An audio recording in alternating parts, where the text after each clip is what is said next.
بسم اللہ الرحمن الرحیم۔ دنیا میں حالات اتنی تیزی سے بدلتے ہیں کہ اگر کوئی شخص ان بدلتے ہوئے حالات کے مطابق اپنے آپ کو تبدیل نہ کرے تو فاصلے بہت بڑھ جاتے ہیں۔ آج ہم جو گفتگو کرنا چاہتے ہیں یا جو ہم آپ کے ساتھ گفتگو کریں گے وہ بنیادی طور پر یہ ہے کہ پچھلے 200-300 سال کے اندر یا اس سے بھی زیادہ عرصے کے اندر کس طرح کی تبدیلیاں دنیا میں آئیں اور پھر ہماری مینجمنٹ پریکٹسز، ہمارا طریقہ کار، ہمارا کام کرنے کا انداز جو ہے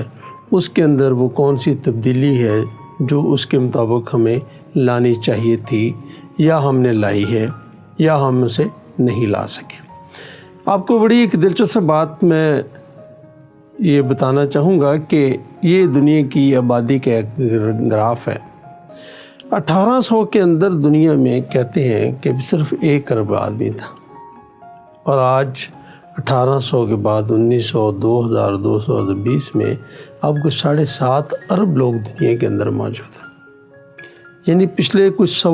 200 سال کے اندر تقریباً 7 گنا جو ہے وہ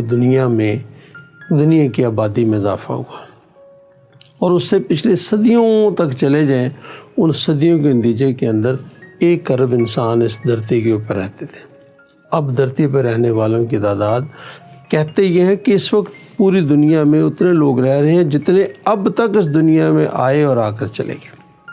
اس سے آپ اندازہ کر سکتے ہیں کہ یہ کتنی بڑی تبدیلی تھی۔ ایک اور تبدیلی میں آپ کے ساتھ شیئر کرنا چاہتا ہوں، وہ جو جی ڈی پی ہے۔ کئی صدیاں تک ہمارا جی ڈی پی پوری ورلڈ کا بہت زیادہ اس میں تبدیلی نہیں آئی، لیکن جیسے ہی صنعتی انقلاب آیا، انڈسٹریلائزیشن ہوئی، 18ویں صدی، 19ویں صدی، 20ویں صدی، تو یہ گراف بالکل 90 کے ایک اینگل کے اوپر جانا شروع ہو گیا، اور اسی طرح سے دنیا کے اندر گلوبل جی ڈی پی میں یہی مسئلہ ہوا۔ اور ایک اور چیز آپ کو بڑی دلچسپ نظر آئے گی کہ آج سے کوئی 500 سال پہلے تک دنیا کی ٹوٹل آبادی کا ہارڈلی کوئی 15 سے 20% لوگ جو ہیں وہ تعلیم یافتہ تھے، اور اس وقت دنیا کی صورتحال یہ ہے کہ بہت بڑی دنیا کے ممالک کے اندر بہت سارے ممالک ایسے ہیں جہاں پہ ایجوکیشن ریٹ 95 اور 100 کے قریب ہے، اور بہت تھوڑے ہیں جہاں پہ 50-60 ہے، اور لیکن ایوریج آج بھی بہت ہے۔ تو یہ میں نے آپ کے سامنے 3 تبدیلیاں رکھیں کہ کس طریقے سے لٹریسی ریٹ کے اندر فرق آیا، جی ڈی پی میں فرق آیا، آمدن میں فرق آیا، پاپولیشن میں فرق آیا۔ اسی طرح سے اگر آپ دیکھیں تو پرانے وقتوں کے سپاہی کا لباس دیکھیں، پرانے وقتوں کے اور آج کے آپ سپاہیوں کا لباس دیکھیں، یہ پرانے دور کے مختلف لوگوں کے ڈریسز دیکھیں، اور یہ ترکی کے بادشاہوں کے ڈریسز دیکھیں، اور آج کی یہ G20 کے جو اس وقت دنیا کے حکمران ہیں ان کے لباس دیکھیں، تو یہ سب دیکھنے کے بعد آپ کو یہ محسوس ہوگا کہ دنیا کے اندر بے شمار تبدیلی ہے۔ یہ تبدیلی صرف ہمارے ڈریس میں نہیں آئی، کھانے پہ نہیں آئی، پینے پہ نہیں آئی، یہ تبدیلی ہماری بے شمار چیزوں کے اوپر یہ تبدیلی آئی ہے۔ یہ ہماری سوچ پہ آئی ہے، لٹریسی ریٹ کے اوپر آئی ہے۔ اب ان سب چیزوں نے مل کر انسان کے اوپر ایک اثرات اس کے مرتب ہوئے ہیں۔ آج ہم یہ بات کرنا چاہتے ہیں وہ کیا اثرات ہیں۔ جو میں چیز آپ کے سامنے پیش کرنا چاہتا ہوں وہ بنیادی طور پر یہ ہے کہ جو کام کرنے کا انداز تھا، جس کو ہم مینجمنٹ پریکٹسز کہتے ہیں، وہ صرف میں پچھلی کوئی 1000 سال کی تاریخ آپ کے سامنے بیان نہیں کرنا چاہتا، میں صرف 250 سے 300 سال کی بات آپ سے کرنا چاہتا ہوں۔ جب یہ انڈسٹریلائزیشن شروع ہوئی ہے تو ایک ڈکٹیٹر نظام، ایک سختی کا نظام، ایک کنٹرول کا نظام، ایک سٹرونگ سپرویژن کا نظام جو ہے وہ دنیا میں موجود تھا، اور اس طریقے سے لوگوں نے اپنے کام کو شروع کیا۔ اگر آپ کو یاد پڑتا ہو کہ 200-300 سال پہلے کی باتیں دیکھیں تو لوگوں نے مینیجر ہی اسے کنسیڈر کیا جاتا تھا جو سختی کرتا تھا، جو سخت طریقوں سے لوگوں سے کام لیتا تھا۔ اب جب حالات بدلے اور وہ بدل کر حالات یوں ہوئے کہ بھی اب جو آدمی آپ کے سامنے کام جس سے آپ لے رہے ہیں اب وہ الٹریٹ نہیں رہا، وہ لٹریٹ ہے، اور وہ اس کے علاوہ بھی اس کے اندر ایک بے شمار تبدیلی یہ آ چکی ہے کہ اب وہ ایک نالج ورکر میں کنورٹ ہو گیا ہے۔ آپ جو کام کر رہے ہیں وہ ٹیکنیکل کام زیادہ ہو گئے ہیں، جس کے اندر سائنس کی ان پٹ زیادہ ہو گئی ہے، اس کے اندر مائنڈ کا استعمال، ذہن کا استعمال بڑھ گیا۔ اور جب یہ سب کچھ بڑھا اور آپ کے ارد گرد سارے حالات اسی طریقے سے چینج ہونا شروع ہو گئے، جس کی میں نے کچھ مثالیں آپ کو دی ہیں، تو الٹیمیٹلی ہر آدمی نے اپنے اندر بہتری کے لیے اپنا مینجمنٹ سٹائل بھی بدلا، اپنا طریقہ کار بھی بدلا۔ اس طریقہ کار بدلنے میں بنیادی طور پر ایک اہم ترین موڑ آتا ہے، جس کا ذکر میں آپ سے کرنا چاہتا ہوں۔ پہلے کہتے تھے ہمیں وی نیڈ ہینڈس، ہاتھ چاہیے۔ ایک بندہ کام کرتا ہے، وہ کہتا ہے ایک کی بجائے 10 آدمی لے لیں، آپ کے پاس 20 ہاتھ ہو جائیں گے۔ لیکن اب ہینڈس کی بجائے وہ یہ کہتے ہیں نہیں، اب ہمیں ہینڈ نہیں چاہیے، اب ہمیں مائنڈ چاہیے، اب ہمیں دماغ چاہیے، اب ہمیں نالج چاہیے۔ یہ جو کام آپ ہاتھوں سے لینا چاہ رہے تھے، اب اس کی ضرورت اتنی نہیں ہے جتنی سوچنے اور سمجھنے والوں کی ضرورت ہے۔ اس کو انہوں نے کہا کہ اب ہمیں ورکر نہیں چاہیے، ہمیں نالج ورکر چاہیے۔ یہ وہ موڑ ہے جو اس پورے پروسیس کے نتیجے میں آج میرے اور آپ کے سامنے کھڑا ہے۔ نالج ورکر کیا ہے؟ نالج ورکر وہ ہے جو خود سوچتا ہے۔ ورکر وہ ہے جو کسی کے کہنے کے اوپر جو اس کو کہا جاتا ہے وہ کر دیتا ہے۔ نالج ورکر کو آپ یہ نہیں بتاتے کہ آپ نے یہ کام کرنے ہیں۔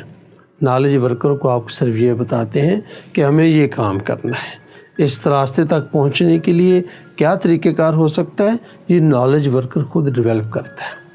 اب یہ اسی طریقے سے جب ہم اس بات کو آگے لے کر چلتے ہیں تو ہمیں یہ بات سمجھ میں آتی ہے کہ اب وہ مینیجر اور باس والی بات نہیں ہے، اب کوئی علیحدہ سے بات نہیں ہے، ایک ہیرارکی نہیں ہے۔ یہ وہ تبدیلی ہے جو موجودہ دور کی مینجمنٹ پریکٹسز نے اس کو حاصل کیا ہے اور اس نتیجے پر پہنچے ہیں کہ نہیں، اب شیئرنگ ہوگی، اب ڈائریکشن نہیں ہوگی، اب کامن گول ہوگا، اب ایک ٹیم کا ہر بندے سے رابطہ ہوگا، اب ایک ہیرارکی نہیں ہے، اوپر سے بات نیچے آئی، نیچے سے نیچے تک چلے گی۔ خواتین و حضرات، آج کی تاریخ میں آپ دنیا کی کسی بھی کامیاب ترین کمپنی کو اٹھا کر اس کے مینجمنٹ سٹائل کو دیکھ لیں، انہوں نے درمیان میں سے بہت ساری لیئرز کو ختم کیا ہے۔ اب وہ اس بات پہ یقین نہیں رکھتے کہ ایک ہیرارکی آف آرڈر ہو، اوپر سے بات نیچے ہے، نہیں، وہ کہتے ہیں نہیں، اب یہ مشترکہ ایفرٹ ہے، یہ ٹیم ورک ہے، یہ نالج ورکر کا دور ہے، اب مینیجر اور باس کا دور نہیں ہے۔ اب ایک ماڈریٹر کا دور تو ہو سکتا ہے، ایک کمانڈر کا دور بھی ہم اسے کہہ سکتے ہیں، ایک کوآرڈینیشن کا دور بھی تو ہو سکتا ہے، لیکن یہ اوپر والا اور اوپر والا نیچے والا نیچے والا، وہ جو ایک کمانڈ والا سسٹم تھا وہ ختم ہو گیا۔ تو میں آج جو گفتگو آپ کے سامنے کرنا چاہتا ہوں، جو میں بات ثابت آپ کے سامنے کرنا چاہتا ہوں کہ اگر آج کی تاریخ میں آپ کوئی ڈیولپمنٹ کرنا چاہتے ہیں، کوئی ترقی کرنا چاہتے ہیں، تو لازماً آپ کو یہ سٹائل بدلنا پڑے گا۔ میں پاکستان میں اپنے ماحول کے ارد گرد یا اپنے سب کانٹیننٹ کے ماحول کے ارد گرد ابھی بھی یہ دیکھتا ہوں کہ ہمارا بہت سارا کام طریقہ کار وہی پرانے والا ہے، جس میں شیئرنگ نہیں ہے، جس میں کمانڈ ہے، جس میں حکم ہے، اوپر سے نیچے تک بات یہ کی جاتی ہے کہ آپ کو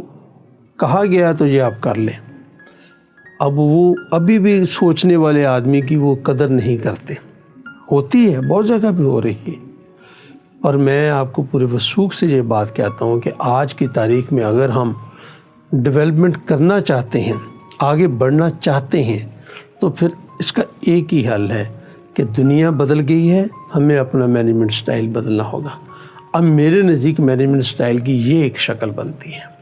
وہ جو ایک ہیرارکی ہوتی تھی، اوپر جی ایم بیٹھا ہے، پھر ڈپٹی جی ایم بیٹھا ہے، پھر اسسٹنٹ مینیجر بیٹھے ہیں سارے، اب یہ نہیں ہے۔ اب ایک آرگنائزیشنز کے اندر سب لوگ ہی ایک دوسرے کے ساتھ ویل کنیکٹڈ ہیں، وہ ایک دوسرے کو سپورٹو ہیں، وہ ایک دوسرے کے ساتھ کمیونیکیشنز کرتے ہیں، وہ ایک دوسرے کی اسٹرینتھ بنتے ہیں، وہ ایک دوسرے کی ویکنیسز دور کرتے ہیں۔ میرے نزدیک یہ جو ماڈل آپ کے سامنے اس وقت نظر آ رہا ہے، یہی دنیا کا ایک ضرورت ہے اس بات کی کہ ہم اسی بات کو لے کر چلیں۔ یہ ایک آخری چیز جو میں آپ کے سامنے رکھنا چاہتا ہوں وہ یہی ہے کہ اب شیئرنگ کا دور ہے، اب یہ مل جل کر ایک ٹارگٹ کو حاصل کرنے کا دور ہے۔ وہ شخص جو الٹریٹ تھا، کم پڑھا لکھا تھا، جس کے دماغی صلاحیت نہیں تھی، وہ صرف فزیکل کام کرتا تھا، اس کے لیے تو بہت مناسب تھا کہ آپ اسے جو بھی حکم دیں گے وہ کرتا رہے گا۔ لیکن اب نہیں ہے، اب دنیا نالج ورکر کی ہے، اب نالج مینجمنٹ کی ہے، تو نالج ورکر کو ڈیل کرنے کا طریقہ کار پرانا نہیں چل سکتا۔ آئیں مل کر اس نئے مینجمنٹ سٹائل کو جو کوآپریشنز پر ہے، جو باہمی ڈسکشنز کے اوپر ہے، اس کے اوپر ہم اس سسٹم کو لے کر چلیں اور دنیا کا ایک طرح سے ایک کمپٹیشن جس میں ہم چل رہے ہیں تو ہم اس کمپٹیشن میں اپنا مقام بنا سکیں۔ یہ آخری سلائیڈ ایک آپ کو دکھانے کا مطلب صرف یہ ہے کہ یہ دیکھیں کہ کس طریقے سے نالج ورکر کے دماغ میں کیا کیا چیزیں جو ہیں نا وہ آتی ہیں۔ بہت بہت شکریہ، تھینک یو ویری مچ۔